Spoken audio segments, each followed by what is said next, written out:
se fijan, hasta lo que vimos ayer, que hemos visto, digamos, toda esta primera introducción de la organización de las células eucariotas, que incluso les pedí que visualizaran esta imagen comparativa de la célula vegetal y célula animal.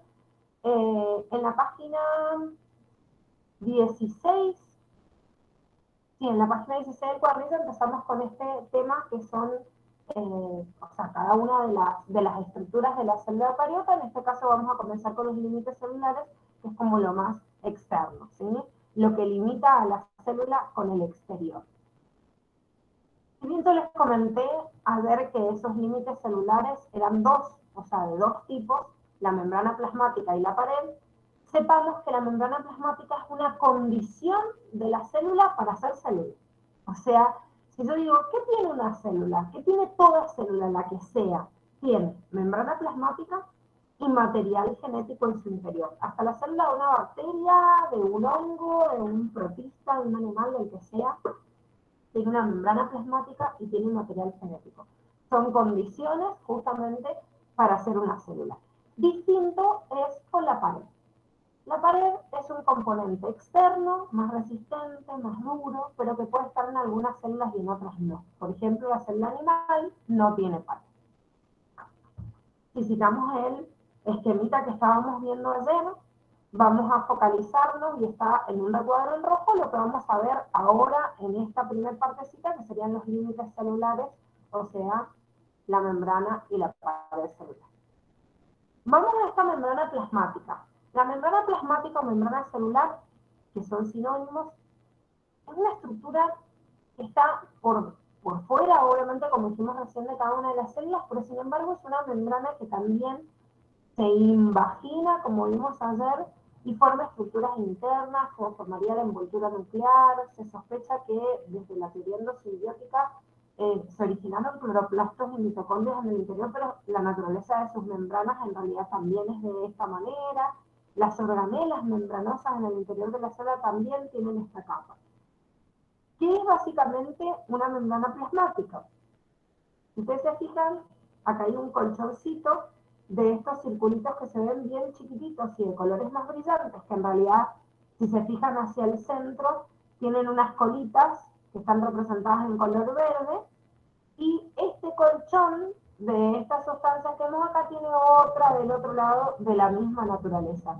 Justamente esto que está recuadrado les dice bicapa de fosfolípidos, y si recuerdan en la unidad 1 que vimos, la estructura de cada una de estas cabecitas con patitas que se ven acá, que son los fosfolípidos, tenía una capa y otra enfrentada del otro lado, ¿sí? Sin embargo, los fosfolípidos no eran las únicas estructuras que teníamos en la membrana, sino que también vamos a tener proteínas, que es esto que vemos en naranja, algunas cadenas de azúcar que se ven acá en verde. No es que se vean de estos colores, sino que es una representación gráfica para que más o menos ustedes visualicen lo que vamos a empezar a describir ahora, que es cada uno de los componentes de esta membrana. Empecemos por esta capita, que es la capita de fosfolípidos, de estas estructuras que analizamos en la unidad 1, que eran fundamentales porque tenían una cabecita que era amante del agua, o sea, hidrofílica, pero tiene unas colitas que son hidrofóbicas, o sea que rechazan al agua. Entonces, por un lado amo al agua y por el otro lado la odio. Por eso habíamos dicho que estos fosfolípidos son anfipáticos. Son unas sustancias que no tienen bien en claro a quién aman y a quién odian, sino que quieren ser las dos cosas simultáneamente. Pero es lo que me permite que la célula pueda decir, esto pasa y esto no. O sea, la membrana celular casi le dice, esto no pasa al 99,99% de las sustancias que existen. Sí hay excepciones, de algunas que pueden colarse entre medio de los fosfolípidos, uno de esos ejemplos es el agua, pero existen un montón de sustancias que no atraviesan esta bicapa. Tanto del lado extracelular como del lado intracelular, yo voy a tener las cabezas de fosfato expuestas hacia el exterior o interior, y siempre las colitas de lípidos en el medio. Si yo mido el grosor de esta bicapa de fosfolípidos, es de 7 a 9 nanómetros. quiere decir que si yo mido cada uno de estos, va a medir de 3,5 a 4,5 nanómetros. Pero me interesa la dimensión de la doble bicapa porque todas las membranas biológicas están formadas, por lo menos, por una bicapa de fosfolípidos. Bien, vamos a la membrana. La membrana, además de ser obviamente una estructura de fosfolípidos, defino como membrana no solo esta bicapa, sino también la inclusión de otras sustancias, como veíamos recién, donde las proteínas en su peso son muy protagonistas. ¿Por qué? Porque la bicapa de fosfolípidos forma un porcentaje y si bien, fíjense acá, se ve como mucha más cantidad de fosfolípidos que de proteínas, fíjense que son estas. Obviamente se ven mucho más fosfolípidos, pero si yo los pongo en una balanza y los peso, en realidad me voy a encontrar que las proteínas son mucho más en peso que estos fosfolípidos. Entonces, cuando yo lo tengo que definir a la membrana, no puedo decir nada más la capa de fosfolípidos, sino que tengo que incluir también estas proteínas. ¿Qué hace la membrana? Define los límites de la célula. Eso quiere decir que la célula tiene un enmarque gracias a esta membrana. Sin embargo, la membrana es blandita, ¿sí? No es como la pared, una estructura rígida que le da forma a la célula, sino que es algo que se va moviendo con la célula. Entonces, le sirve como límite, pero en realidad se moldea de acuerdo a las presiones del espacio y no de la membrana. No solo está presente en la membrana celular, sino también está en la membrana interna, o sea, de todas las organelas, y la función que es de la membrana plasmática como límite de la célula, que es regular el tránsito de sustancias hacia afuera y hacia adentro de ella, esto que limita el pasaje de sustancias en la célula, sepan que también es una función en las organelas, porque las organelas también limitan el ingreso y la salida de sustancias en el citosol gracias a esta bicapa de fosfolípidos. Singer y Nicholson proponen algo muy importante que termina de hacer entender esta estructura de la bicapa de fosfolípidos y la definen como una estructura de mosaico fluido.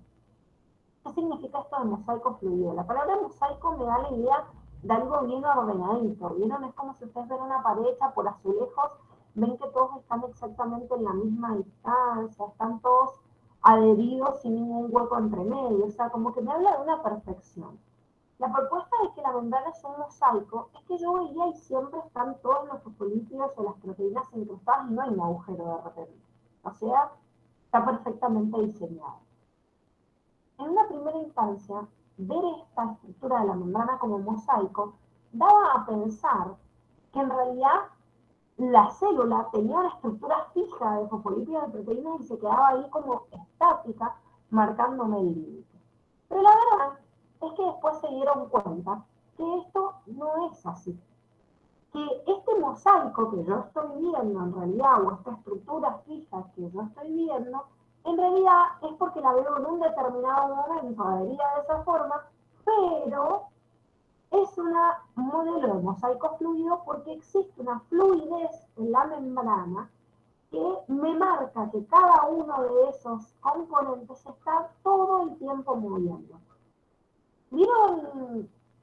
A ver, ¿vieron cuando hacen esos videos como en cámara rápida, en donde están captando, qué es eso, durante toda una tarde o un atardecer, están captando el cielo, y yo después lo pongo en velocidad rápida y veo como el mover de las nubes, bueno, rápidamente.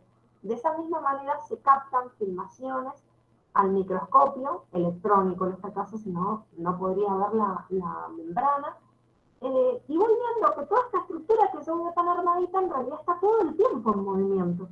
O sea que ese mosaico que yo veo tan perfectito en ese momento que yo me arrimé al microscopio es porque no se está moviendo tan rápido, pero si yo lo veo en el tiempo están esos fosfolípidos y esas proteínas todo el tiempo moviéndose de forma brusca. Entonces, este modelo de mosaico fluido me hace entender esto. Hay una estructura, un orden en la membrana, nunca me va a quedar un hueco entre medio. No se van a correr todos los fosfolípidos hacia un lado y me van a dejar un bache. Entonces, entre componentes o salgan, no sé, cosas que la célula necesita. O sea, obviamente yo necesito no dejar ningún espacio y que sea todo un mosaico, pero existe la fluidez. La fluidez es el movimiento de esas partículas que permitan justamente la disposición de los fosfolípidos o de las proteínas en el lugar en donde lo necesita la célula. ¿Se entiende este concepto? Sí. ¿Sí? Sí. No sé qué dice Celi, que la fotocopia está en blanco y negro. ¿El qué está en blanco y negro?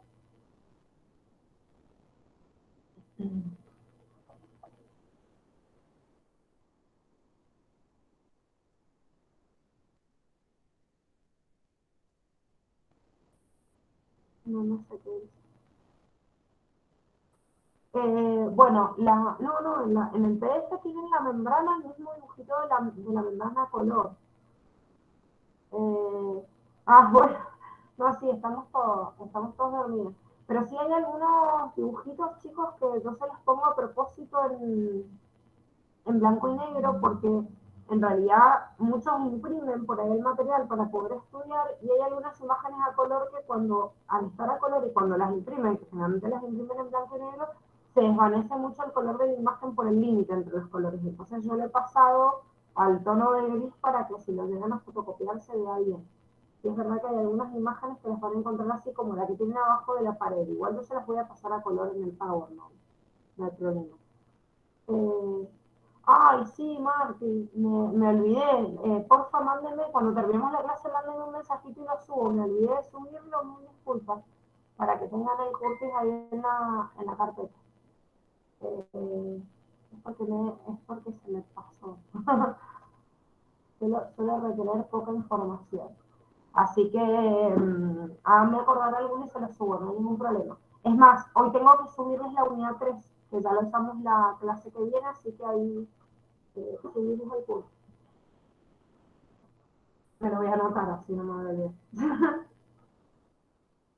Bueno, fíjense que ahí tienen en este esquemita la composición química de la membrana y tenemos nombrados estos componentes de los cuales estábamos hablando recién y que vimos en la imagen, pero que ahora los vamos a describir un poquito en profundidad, vamos a ver cuál es la función de cada uno de ellos. Nosotros ya hemos visto que es un lípido, que es una proteína, que es un glúcido, así que en esto no tienen, digamos, mucho que entender de la función de cada uno porque ya lo describimos en la unidad 1, pero sí ver qué componentes existen en la membrana y qué función cumplen justamente en la misma membrana.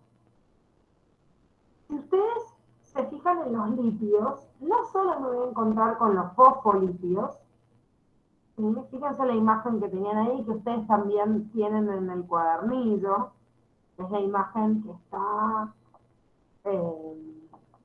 en la página 17, y van a ver que entre medio se ven unas cositas amarillitas, y entonces les voy a poner acá también, pero bueno, si ustedes tienen el PDF abierto también lo pueden visualizar. Ven que acá se ven estas cositas amarillitas entre medio de las colitas de los fosfolípidos. Eso amarillo que ven ahí adentro es otro tipo de lípido que nosotros ya lo estudiamos también, y ese lípido se llama colesterol. O sea que no solo en la membrana tengo fosfolípidos que forman justamente la bicapa, sino que tengo también colesterol. Una bicapa de fosfolípidos que me forma una barrera, o sea, me dice esto pasa y esto no de la célula, y el colesterol, que ya lo habíamos descrito también en la unidad 1, que sirve para regular la fluidez de la membrana. ¿Qué quiere decir esto? El colesterol, como es una grasa, me sirve para decir, a ver, mientras más grasa yo tenga, disminuyo menos el punto de fusión, y si hace mucho frío, el colesterol evita el congelamiento.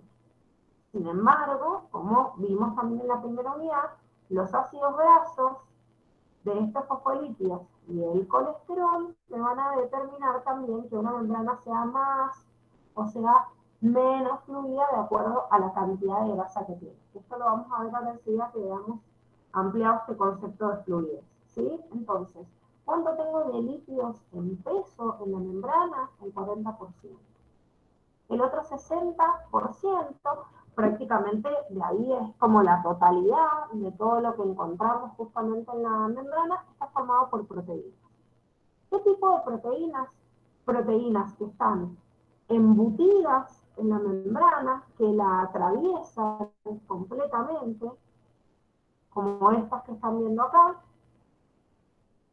¿Sí? Fíjense que pasan desde un lado hasta el otro de la membrana, a la cual le vamos a llamar proteína integral de membrana, si la atraviesan de un lado u otro, y otras proteínas como estas, que las voy a encontrar hacia afuera o hacia adentro de la membrana. Esta nos está mostrando una que está yendo hacia la cara interna. Pero si yo veo una afuera, no esta, porque esta se ve que atraviesa la membrana. Si alguna de estas proteínas que estamos viendo acá solo está en la cara de afuera, ¿sí? Y no atraviesa la membrana, bueno, esta por ejemplo no está mostrándose como que la atraviesa, esta proteína sería una proteína como esta, periférica o extrínseca. Entonces tengo una cantidad, o sea, de proteínas integrales porque atraviesan la membrana y otro porcentaje, otra cantidad de proteínas que están por fuera o por dentro, que se llaman proteínas periféricas o extrínsecas. ¿Cuál es la diferencia de este tipo de proteínas? Que en realidad las proteínas integrales finalmente nos sirven como canales o transportadores de sustancias porque están atravesando justamente toda la membrana.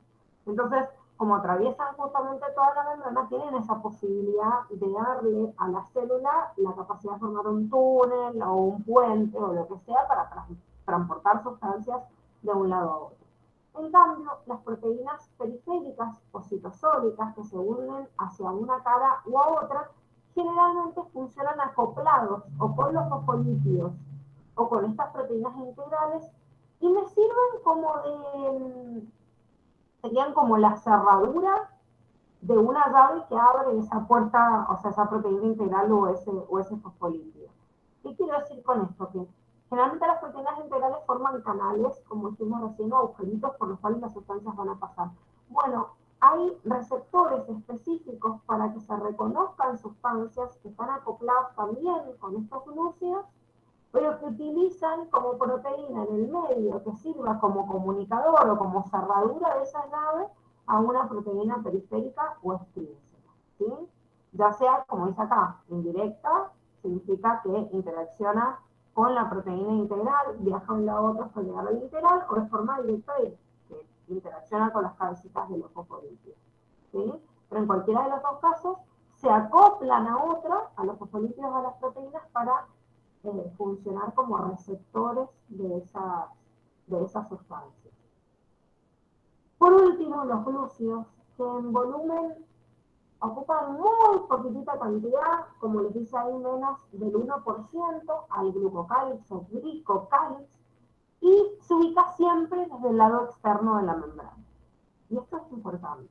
O sea, que se ubique siempre desde afuera, fíjense en el dibujito cómo estaban pintados con verde, estos que ven acá, no existen nunca del lado de adentro, solo del lado de afuera. O sea que estos glúcidos, estas cadenas, acá como les dice oligosacáridos, si ustedes recuerdan, habíamos dicho que un monosacárido era la unidad de un azúcar, y yo tenía un poquito o varios de esos monosacáridos, me llamaba oligosacáridos, y tengo muchos, les llamo polisacáridos, ¿sí? O sea que oligosacárido significa un par o una cadenita de monosacáridos que se están uniendo. Al fin y al cabo su naturaleza es glucídica.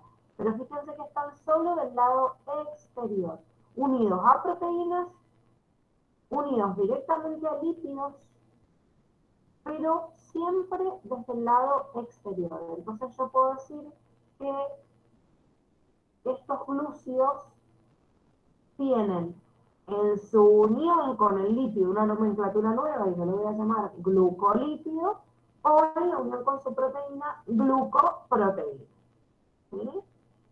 Ambos funcionan como receptores para reconocimiento de sustancias del exterior de la célula, y además de eso van a funcionar dentro de la hidratación. Y por eso yo les he hecho este cuadro que en realidad les sintetiza cada una de estas funciones, que también lo tienen en el apunte de clase, en el cual estoy marcando cada una de estas sustancias en esta distribución que vimos, cuál es en realidad la función principal.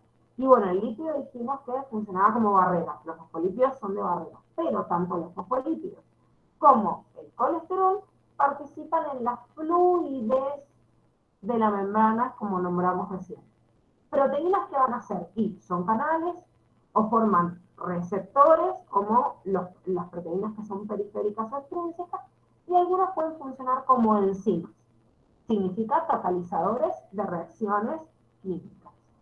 Glúcidos, ¿para qué dijimos que servían? Y sirve para que se adhiere una célula con la otra, sería como un chicle que pegotea una célula con la otra, o reconoce sustancias en la superficie celular. Bien, veamos un poquito este apartado de fluidez. La fluidez significa qué tanta posibilidad tienen los fosfolípidos de moverse entre sí y dejar de pasar sustancias. Cuando las membranas son estructuras más rígidas, a través de una estructura bien rígida, a mí me cuesta muchísimo pasar una sustancia, ya sea hacia el interior de la célula o sacarla. ¿Sí? O sea que la fluidez de membrana me determina el pasaje de sustancias que puede tener esa célula. Bien, ¿por qué voy a decir que está determinado la fluidez? Por tres factores.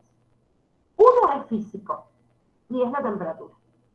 ¿Sí? O sea que esto no me importa la composición que tenga la membrana, sino que ahí, o sea, hace más frío, la membrana se vuelve más rígida, hace más calor, la membrana se vuelve más fluida. Esto es como bastante entendible, ya físicamente sabemos que si hay más temperatura, chocan más fácil una partícula con la otra. Ahora, hay dos factores que no son físicos sino químicos, y es la concentración de esta sustancia de acuerdo a su naturaleza, que es el colesterol, y los tipos de colitas de ácidos grasos que tienen los fosfolípidos. Pensemos primero en el colesterol. Dijimos que el colesterol, mientras más hay, la membrana se hace más rígida o menos fluida. ¿Por qué pasa esto? Porque si ustedes se fijan en la imagen que vimos, les voy a volver a poner, se van a dar cuenta que estas colitas amarillas que ven ahí están pegadas entre medio de las colitas de los fosfolípidos. Si ustedes ven esto, es como si yo tuviera un chicle pegoteado o un elástico que está agarrándole las dos patitas a cada uno de estos fosfolípidos. Es imposible que algo pase por ahí, porque lo está como apelmazando, pegoteando. Entonces, la presencia del colesterol hace que la membrana se vuelva menos fluida. Mientras más colesterol tengo, la membrana se vuelve más rígida, ¿sí? O sea, más colesterol, menos fluidez o más rigidez, que sería lo opuesto. Ahora, y esto es muy importante y por eso lo tienen en este recuadro, el colesterol va aumentando y la fluidez va disminuyendo. Pero, vieron que ayer les dije siempre hay excepciones en biología. Nos encontramos en todos lados con excepciones y para colmo encima les encantan tomarlas. Pero cuando la temperatura baja mucho, esta temperatura que al bajar disminuye la fluidez, o sea, hace la membrana más rígida, llega a un punto, cuando está cerca del punto de congelamiento, que la misma temperatura es la que está disminuyendo la fluidez, pero si yo comparo una membrana, supongamos, no sé, a 10 grados bajo cero, ¿sí? O sea, en 10 grados bajo cero, si yo comparo la rigidez que va a tener una membrana en 10 grados bajo cero, que ya va a estar rígida, no va a tener fluidez porque la temperatura está muy baja, va a estar, si bien está rígida, está menos rígida mientras más colesterol tenga. ¿Por qué? Porque el colesterol evita el punto de congelamiento. Entonces, una membrana con mucho colesterol a 10 grados bajo cero quizás evita que se congele parte de su citoplasma y del núcleo celular, y una membrana que tiene menos cantidad de colesterol, ya solo por la temperatura y por tener medios más acuosos, se va a congelar más rápido. Sepan que no es la única estructura para evitar el congelamiento, o sea, una membrana plagada de colesterol, sino que hay algunos seres vivos que para evitar el congelamiento, por ejemplo, en el citoplasma tienen disueltos alcoholes, como el sorbitol o el manitol.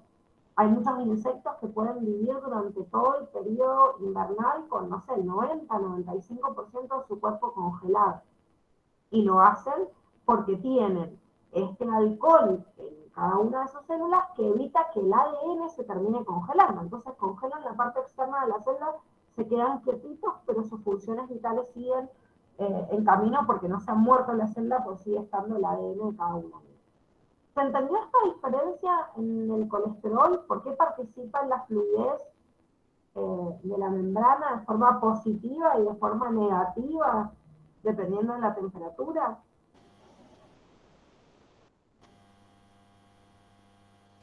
Sí. Bien. Bueno, ahora, otro factor, como les dice este esquemita, que participa además de la temperatura y el colesterol, son las colitas de ácidos grasos. ¿Se acuerdan que en la primera unidad vimos que las colitas de ácidos grasos pueden ser ácidos grasos saturados o insaturados? Los saturados tenían todos enlaces simples y eran todos como soldaditos formados.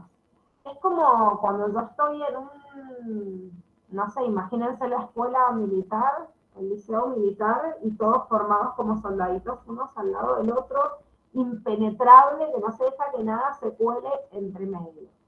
Ahora, obviamente, en este formar de todas estos fosfolípidos bien rectos entre sí, va a permitir el pasaje de menos sustancias que si yo me encuentro en los ácidos grasos insaturados. Los ácidos grasos insaturados eran los que tenían estos dobles enlaces, que están marcaditos ahí con esas lineecitas azules, que me están marcando que en ese punto es como tiene un quiebre en la patita del fosfolípido y se puede mover.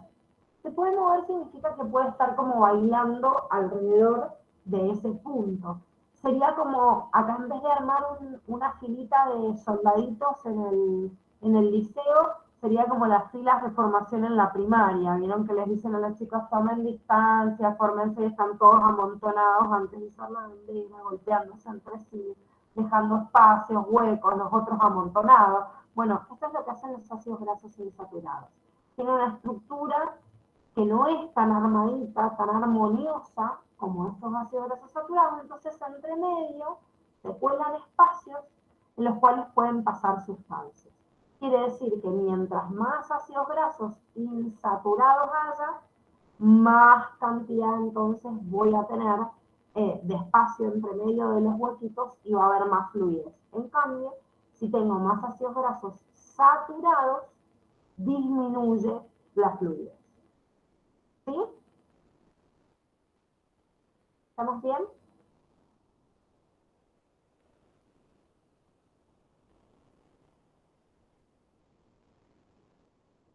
¿Dudas? Sí. ¿No? Bueno.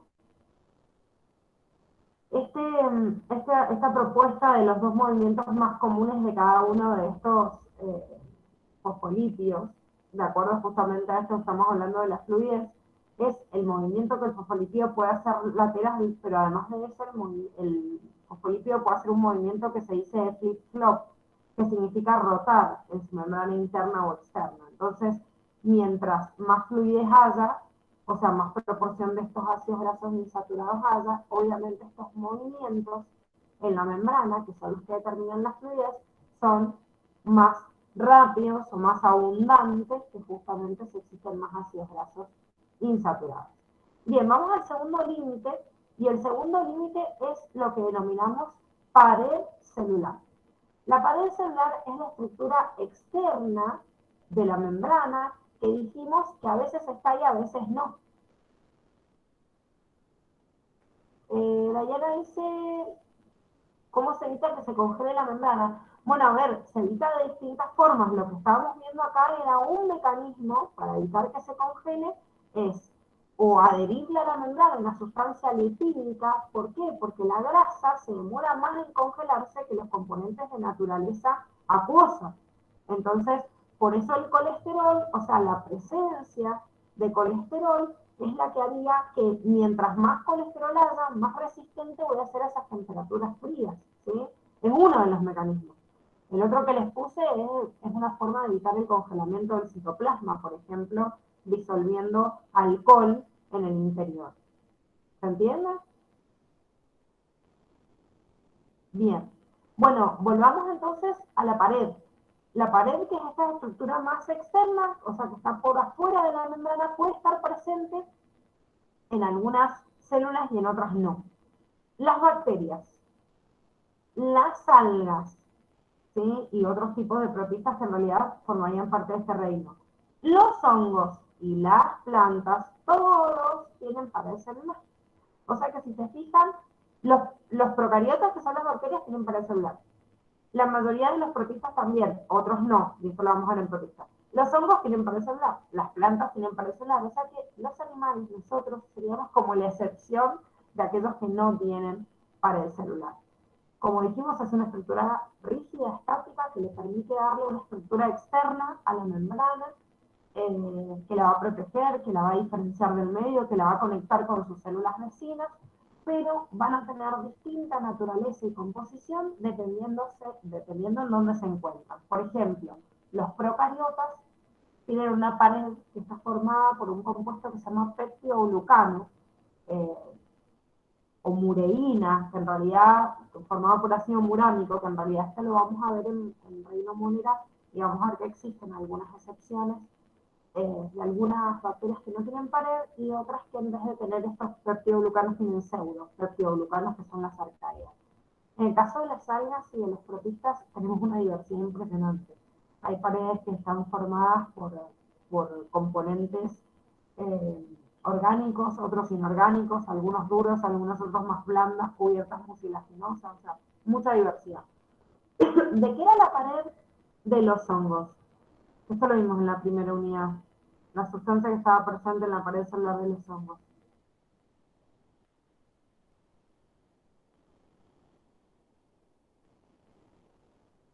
¿No se acuerdan?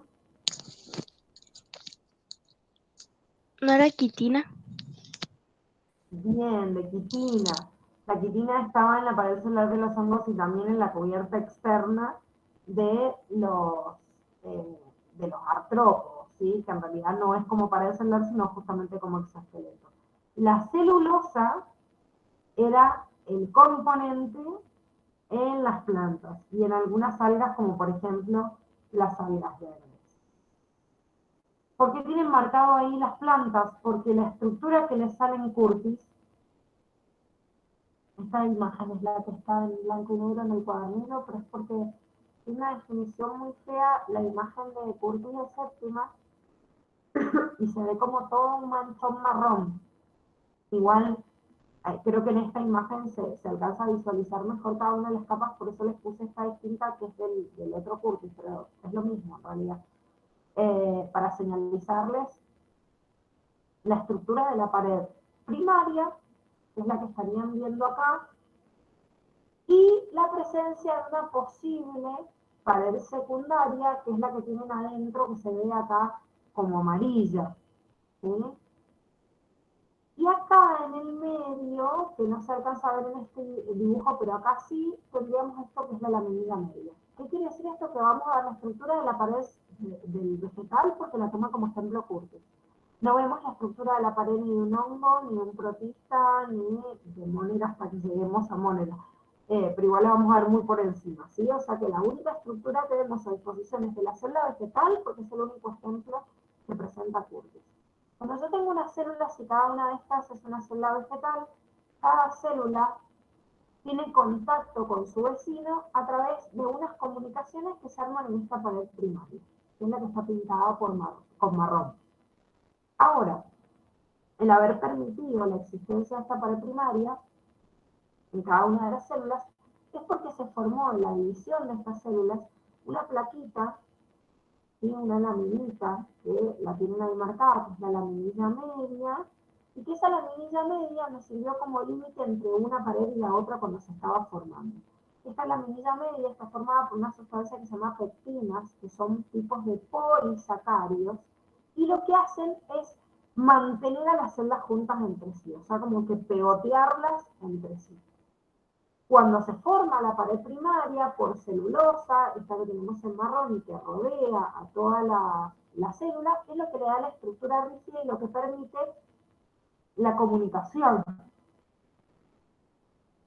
Yo no sé en el cuadernillo, porque acá no se ve, si se ve una imagen, bueno, yo se las voy a pasar, pero si tienen ahí el cuadernillo en la página 21,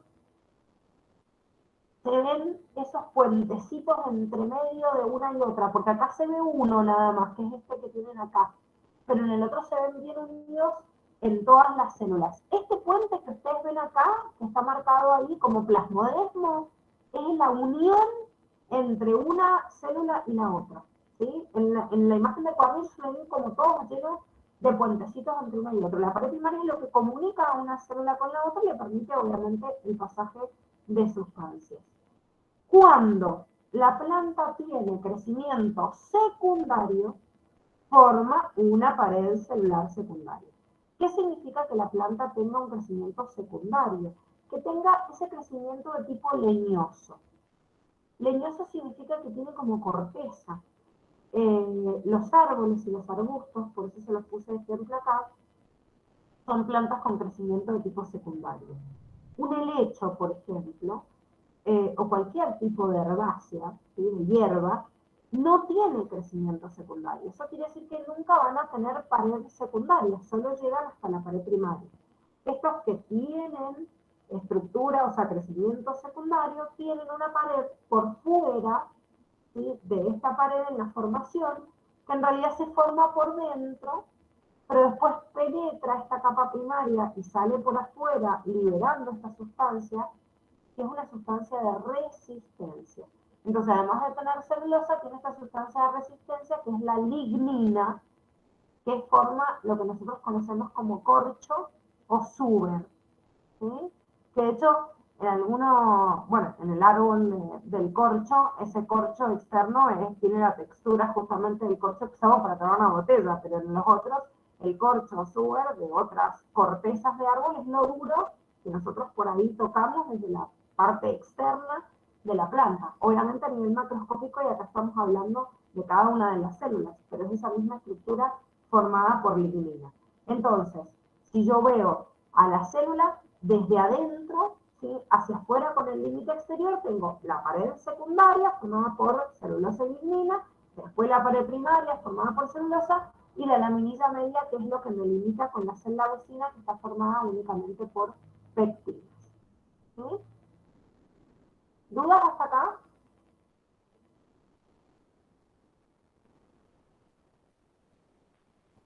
No. ¿No? Bueno. A ver si puedo dejar. Vamos a empezar, aunque sea una partecita chiquitita con núcleo, pero tengo que cambiar el power, así que díganme cuando lo visualicen. Ya que esta partecita la vamos a ampliar bastante, ustedes van a ver que en realidad nosotros tenemos, cuando estemos en la unidad 5, tenemos un amplio contenido que desarrollar a través justamente de la descripción de la estructura característica de la célula eucariota, que es este núcleo. Entonces, lo que hacemos en esta unidad es darle como una introducción a esa parte del núcleo, qué componentes tiene en el interior, pero lógicamente sepan que lo vamos a desarrollar más en profundidad en la unidad 5. Este núcleo es la estructura más visible, o sea, más grande que nosotros tenemos en la célula eucariota. Y si bien hay algunas células que no lo tienen, la mayoría de ellas en realidad tiene prácticamente todo el interior, todo el interior ocupado por este material genético que es el ADN. Entonces el núcleo es una estructura grande en la célula que tiene poros para comunicar con el exterior y que en el interior tiene material genético o ADN. Si bien les vamos a dar un pantallazo general y vamos a empezar obviamente a desarrollar bien esto mañana y después vemos las organelas, el núcleo estaría en esta esta posición dentro de la estructura que estábamos analizando, la estructura de la célula eucariota, ¿sí? Y en este núcleo nos vamos a encontrar algunas de estas características que son las que vamos a describir. Yo hoy quiero hablarles un poquito ahora de la historia y obviamente después van a terminar esto, porque es como un cuentito, van a terminar esta lectura en la casa y vamos a arrancar la mañana con las estructuras principales justamente de este núcleo y para qué sirve. Si bien como descripción general te puedo decir que el núcleo es la estructura más voluminosa, como dijimos recién, de la célula eucariota, ocupando el 10% más o menos del volumen celular. Hay células que no tienen núcleo y hay otras que tienen más de un núcleo, o sea que esto también vamos a ver excepciones de acuerdo justamente a esta estructura nuclear. Pero si yo me voy un poquito al avance histórico, del avance de la microscopía para llegar hasta este punto, ¿quién descubrió este núcleo? No fue hasta el siglo XIX que se empezaron a visualizar por primera vez la fusión de núcleos en células, o sea, de reproducción sexual, en células de erizo de mar. Eso es lo que hizo este embriólogo, en realidad comparar la fecundación de erizo de mar para ver, y fue el primero que logró visualizar la fusión de dos núcleos, pero Walter Fleming fue el primero que no solo desde o sea, que ya se conocía o ya se había empezado a describir esta primera fusión de los núcleos, sino que además de esto, él analiza y ve al microscopio la danza que le llamamos de los cromosomas, que es el proceso de mitosis y de separación de cada uno de los cromosomas.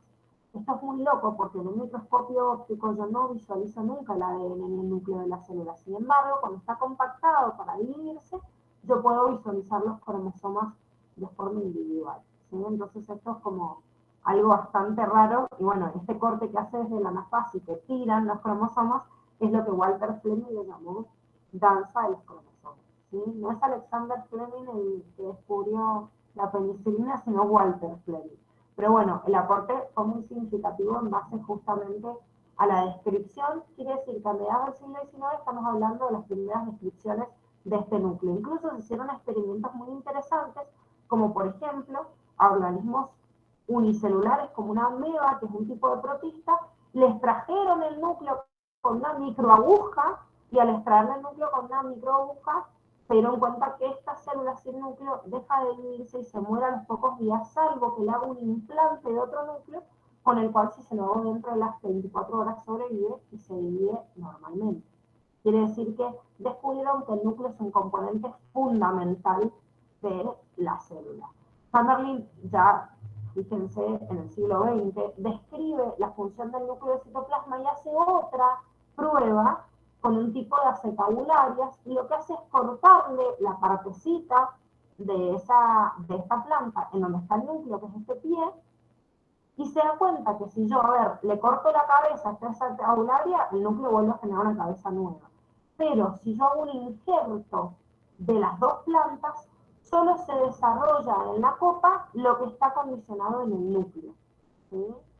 Porque en el núcleo, o sea, donde está contenido el ADN, es de donde nace el material restante. Entonces, por más que yo haga un injerto, voy a terminar de pasar el tiempo, pero yo voy a condicionar la totalidad de los componentes del núcleo, se van a sintetizar. Porque esta planta todavía tiene partecita de esta, porque en el citoplasma de esto que estamos viendo, acetabularia mediterránea, que es la que se ve en verde, todavía pueden quedarme algunas enzimas para justamente sintetizar estas sustancias.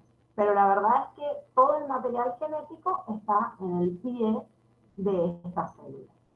Entonces, podemos deducir después de todos estos experimentos que las funciones del núcleo son llevar la información hereditaria, o sea, el material genético, ejercer una influencia sobre las actividades de la célula, como vimos acá, condicionar justamente que existiera la forma de la copa de esta acetabularia, de la forma en la que figura justamente el pie, sintetizar ARN, que esto tiene que ver con la síntesis de proteínas, que vamos a ver también en profundidad en la unidad 5, que es la condición de las características genéticas, y regular la expresión génica.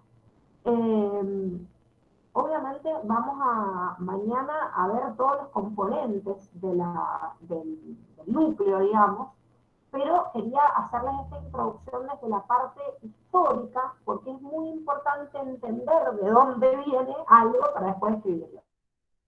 Les pido por favor, chicos, que los que no hayan leído hasta acá, sí lo hagan para mañana, idealmente que terminen de leer toda la parte o la estructura de las organelas y no solo de la envoltura nuclear, sino de todas las organelas de la célula, que son lo que vemos mañana, y que lean esta parte histórica, que parece que cuando uno lo está leyendo dice, ay, ¿quién voy? Le tengo que leer historia, o sea, ¿qué me interesa?